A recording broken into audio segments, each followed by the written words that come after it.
Hello, I'm Herb Simmons, and I am the host of today's panel on adapting to accelerating climate disruption. This panel is sponsored by the International Society of Ecological Economics and the Climate Emergency Forum, climateemergencyforum.org. I am the author of A Climate Vocabulary of the Future and co-founder of the Healthy Planet Action Coalition. And I'd like to introduce our two really extremely knowledgeable and experienced panelists today who will explore basically the different dimensions of adaptation. John Liu is a journalist, filmmaker, ecologist, and ecosystem ambassador for Common Land Foundation, whose work has helped to show that it is possible to restore natural ecological systems. He is the founder of the Ecosystem Restoration Camp movement that has, together with many partners, created not just one, not just two, but 56 ecosystem restoration camps throughout the world. He's produced, filmed, written, and directed dozens of films on environment and ecology that have aired on BBC, National Geographic, and other networks. Our second panelist is Paul Beckwith. Paul is a climate systems scientist who's taught at the University of Ottawa in the Laboratory for Paleoclimatology, as well as at Carleton University. He's a well-known climate educator on YouTube with, believe it or not, over 1,200 videos on climate science. So let me start by asking John to talk basically about what is adaptation, why is it so important, and what are the folks who are watching need to know about it? Thanks, John. Let me just make one correction. We now have 80 ecosystem restoration communities around the world. So those camps have become communities, and there are 80. Adaptation and mitigation can also be seen as similar in some ways, but what we have is a massively degraded ecosystems. And when we have this, we have to do something to change the outcome, or it just deteriorates further. And what I've seen in my research and documentation is that the evolutionary succession leads to the soils growing in fertility and their ability to infiltrate and retain moisture, the vegetation to be fully covering the surface of the earth, and the height of the canopy to be increased where you can interrupt the solar radiation before it hits the surface of the earth, and the biodiversity massively increases. And when we lose this, we can actually restore it. And that restoration is more valuable than almost anything else you can do. So if we understand that by restoring the ecological function of these areas, we are mitigating and adapting to climate change.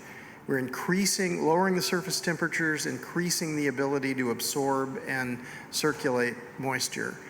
And we're also engaging those people who have been hurt often in ways that they can really contribute to the goal, both locally and globally.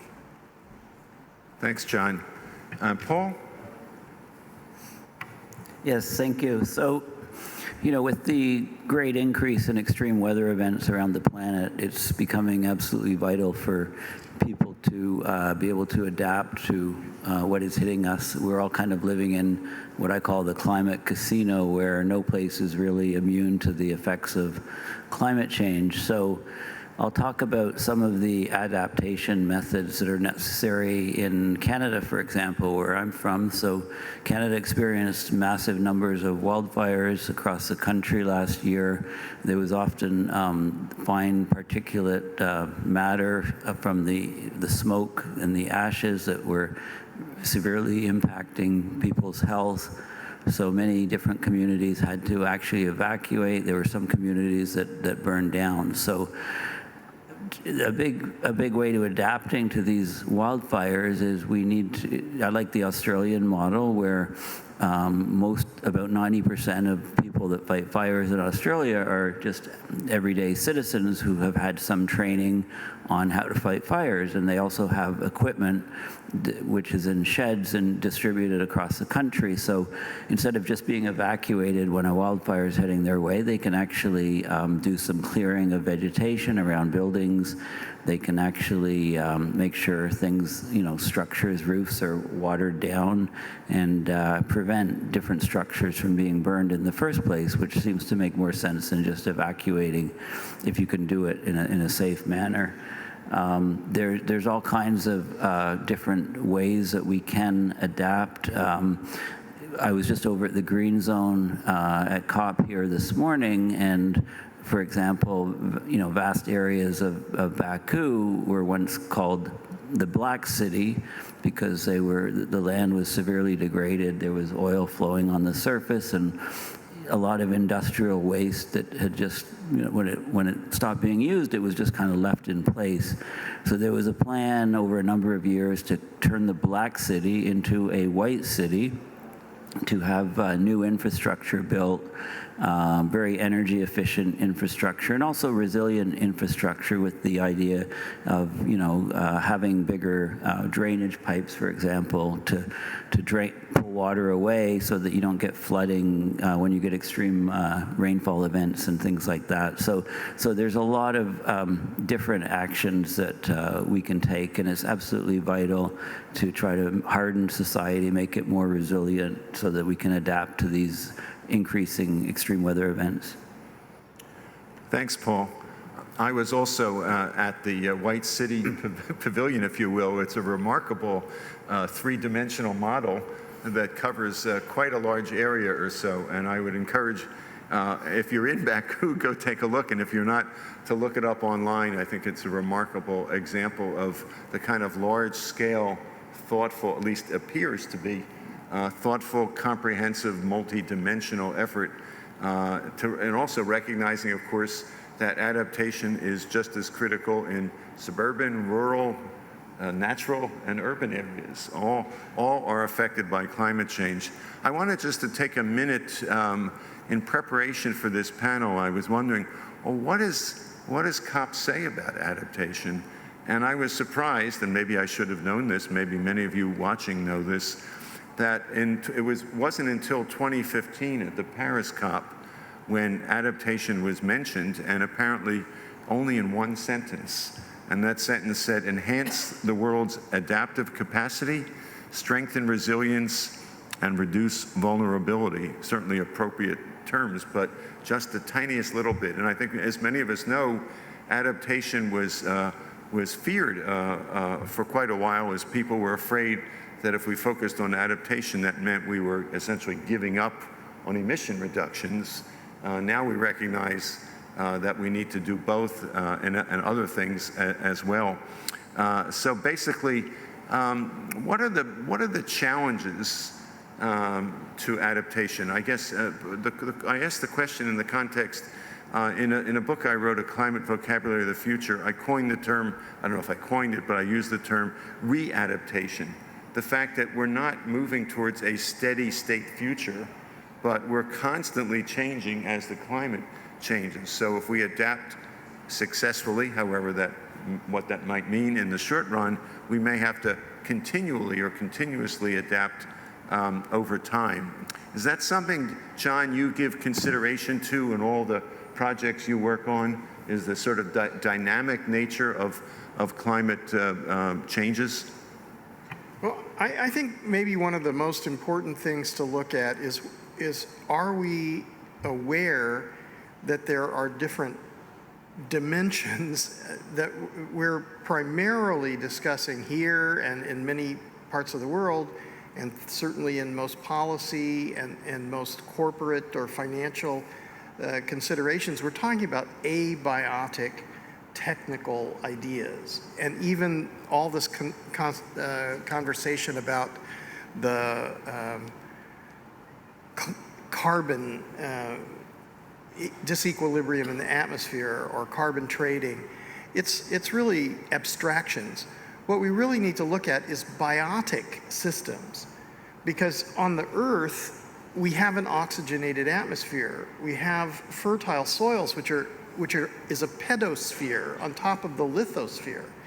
And when we've destroyed the vegetation, when there's no life and death repeating itself generation after generation and accumulating the necromass, so you have the increases in biomass and you have the increases in necromass. If we don't understand this, we're not going to be able to adapt, because we're not going to make pipes bigger or smaller or hardened infrastructure anywhere that's going to photosynthesize, that's going to self-replicate and increase and has already created, constantly filtered, and continuously renewed an oxygenated atmosphere, a fresh water system, fertile soils, and biodiversity.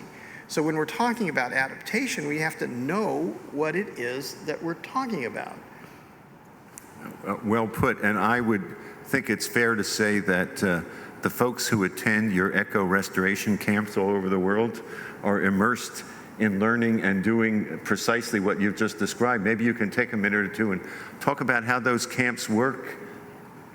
Yeah, essentially what's happening is this is the 29th COP, and the COP is talking about theoretical responses and financial responses, which are basically connected to power and money. And here in the camps, we have people who are understanding that their children's future, their grandchildren's future, and future generations of all life depend on what happens with Earth systems. And these life support systems, we know how to restore.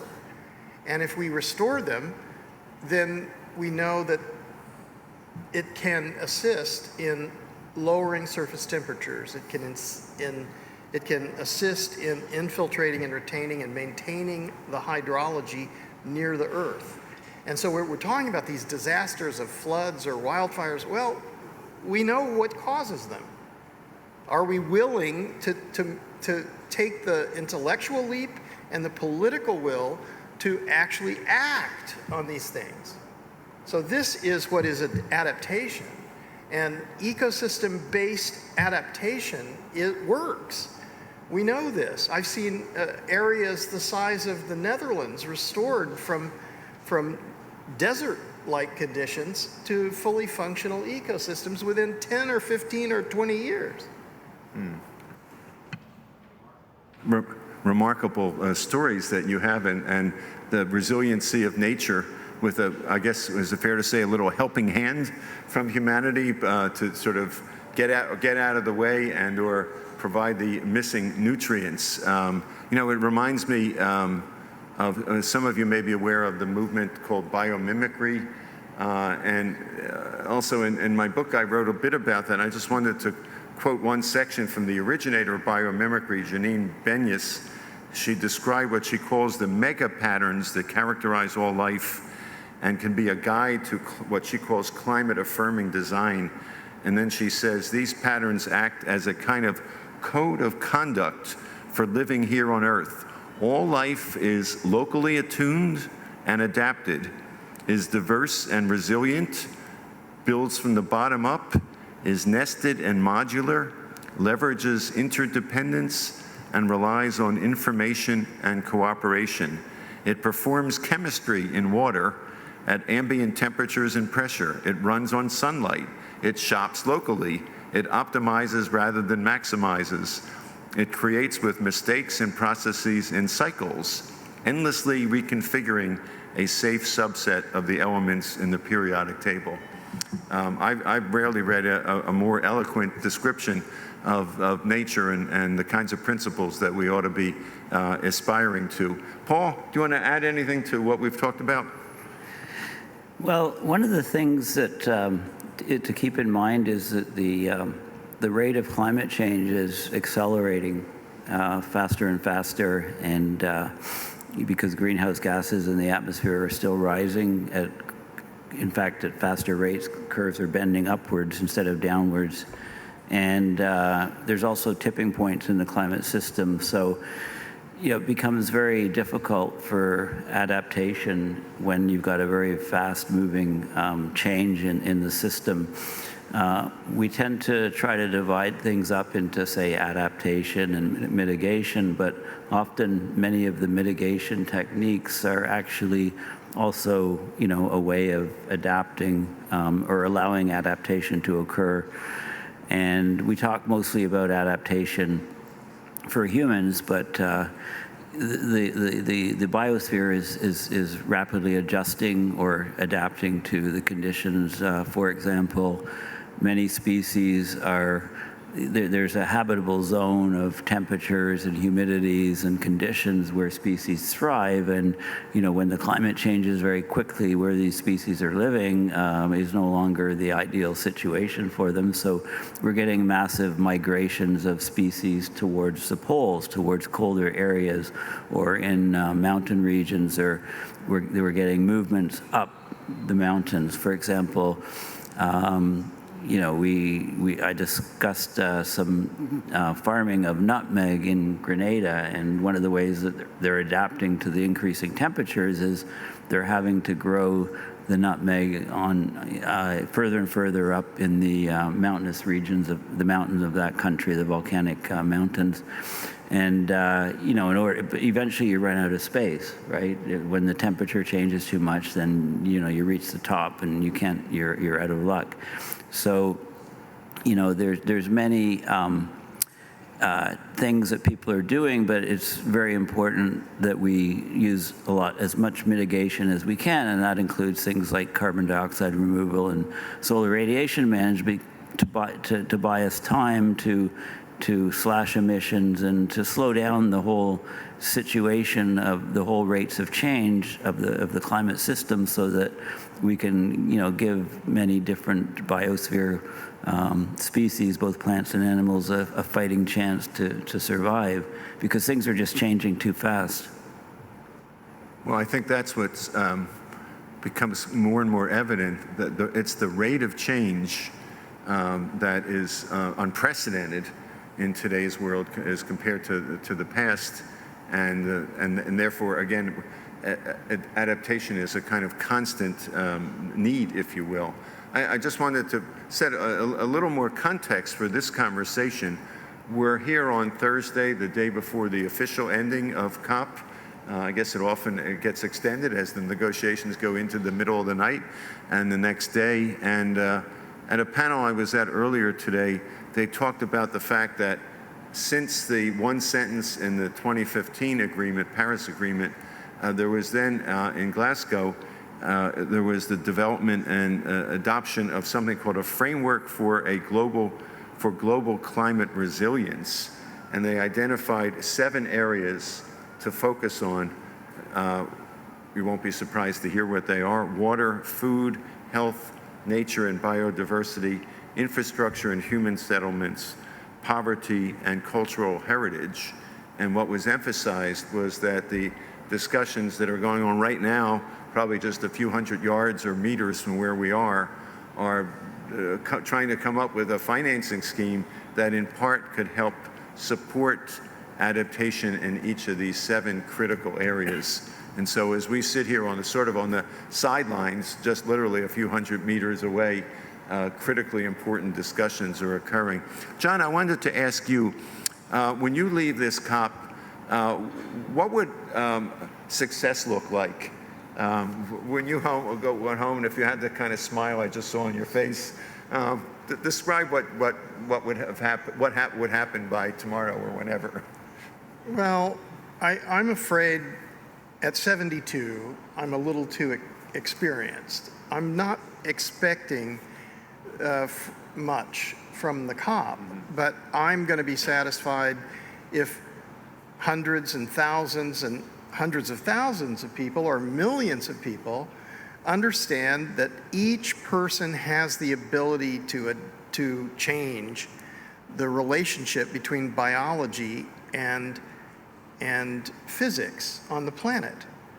What I've seen is that it's possible to really realize that I've seen surface temperature differentials of 45 degrees centigrade because artificially replaced vegetation has changed the direct solar radiation. And when you understand that over evolutionary time, billions of years, long before there were human beings, the plants started with nothing. They started with totally different gases in the atmosphere. They started with totally different soils that were geologic in nature, and they covered the entire planet with biological life. And biology, self-organized, self-replicated, living and dying by generations, and they altered the physics, which lowered the surface temperatures, which held the moisture, and which filtered the water and continuously renewed the systems. And the biodiversity was constantly differentiating and speciating, leading to human beings and other climax species. And basically, in just a few thousand and tens of thousands of years, human beings have messed up this very long situation. And when we talk about biomimicry, so success for me is to understand what's happened and to focus our energy, because we are clever, we are effective when we work together and when we do the right things. And if we restore the ecological systems on the planet, it will re-regulate the climate. If we don't, if we keep considering that materialism is the basis of our lives and that domination and inequality is possible and acceptable, then I think we're going to have to face the consequences of the mistakes we've made. So success to me is learning what this is and doing something about it. Well, thank you. That was very eloquent and extremely important. If we could take that those 90 seconds or so and send that around to everyone, there might be a huge, would be a huge difference. I'm wondering, going back to sort of institutions, we have a if I'm not mistaken, essentially a biodiversity COP that occurred not all that long ago, and a climate COP. Paul, does it make sense to have these two COPs that are in separate continents and deal with issues that are so interrelated? Yeah, they called it COP15 for the biodiversity conference in Montreal this last year. And, I guess it was a lot of the same people, but there were, people that attended one and that have never been to one of these COPs. So I guess it's, we really need to look at how the UN structures things, because, there's way too many people that come to these climate conferences. And it's, why have 2 weeks of a conference when most of the decisions are made on the second last day and the very last day? You could just have the 2-day conference and come up with the decisions, But we have to be, a few more points on adaptation. We have to recognize that some places just can't adapt.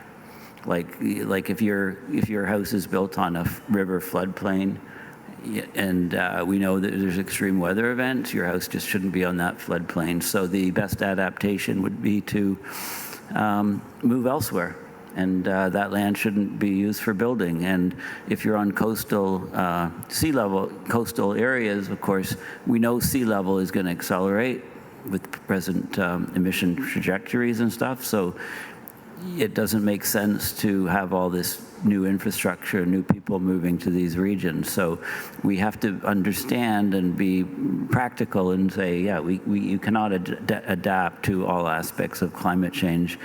And again, it comes back to the rate of change. And how does you can also talk about adaptation to when say non-climate change understanding political parties get into power.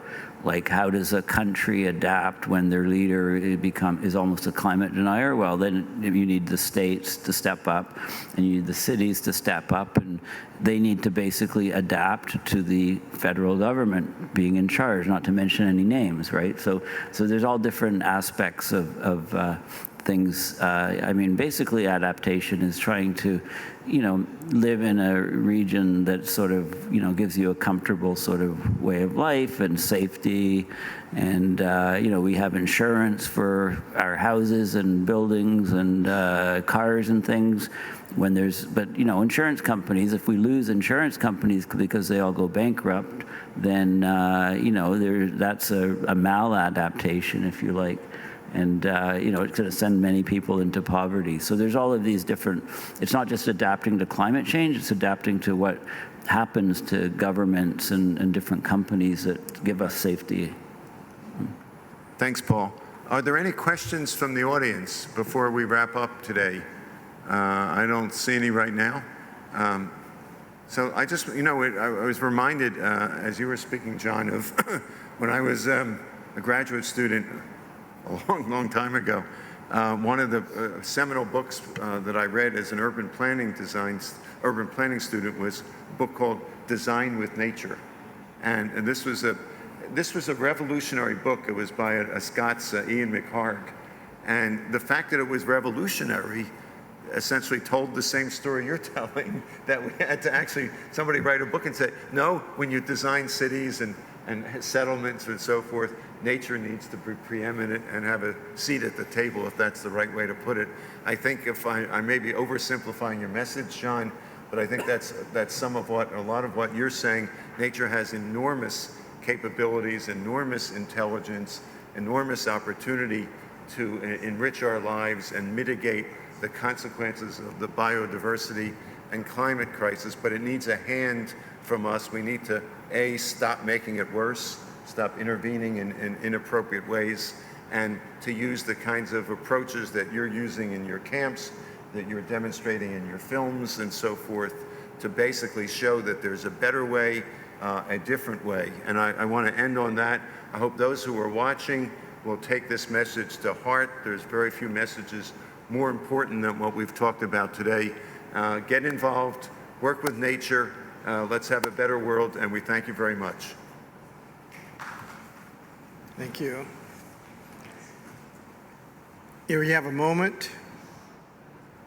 Oh yes, we'd like to thank the International Society for Ecological Economics.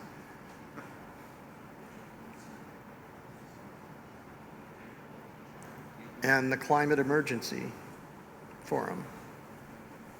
Yeah, we getting out for a photo? Yeah. Okay, yeah.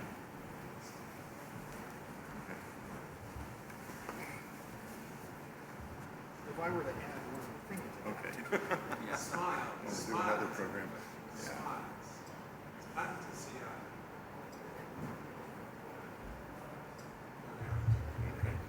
I just say that everyone has a role to play.